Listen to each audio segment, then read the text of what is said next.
বিদায়ের ঘোষণাটা আগেই দিয়েছিলেন ইমরুল কায়েস। সকালে লাল বলের ক্রিকেট থেকে নিলেন বিদায়। ইতি টানলেন ১৭ বছরের দীর্ঘ ক্যারিয়ারের। বিদায় ম্যাচে সতীর্থদের কাছ থেকে কয়েক দফায় গার্ড অব অনার পেয়েছেন ইমরুল।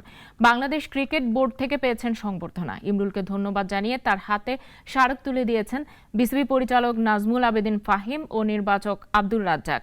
তার আগে এনামুল হক বিজয় ও শেখ পারভেজ জীবনদের কাঁধে চড়ে মাঠ ছাড়েন ইমরুল।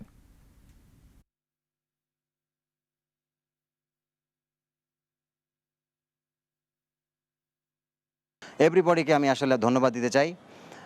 আমি আসলে টেস্ট ক্রিকেট রিটায়ার্ড করছি, এটা আসলে আমার জন্য ইমোশনাল, কারণ টেস্ট ক্রিকেট প্রত্যেকটা মানুষের জন্য একটি ইমোশনাল জায়গা এবং স্পেশাল জায়গা। আমি চাইবো যে বাংলাদেশ আগামী ভবিষ্যতে আরও অনেক বড় বড় ক্রিকেটার আসবে বাংলাদেশ ক্রিকেটে, এবং টেস্ট ক্রিকেট বা আমাদের দেশের ক্রিকেটকে অনেক দূর সামনে এগিয়ে নিয়ে যাবে।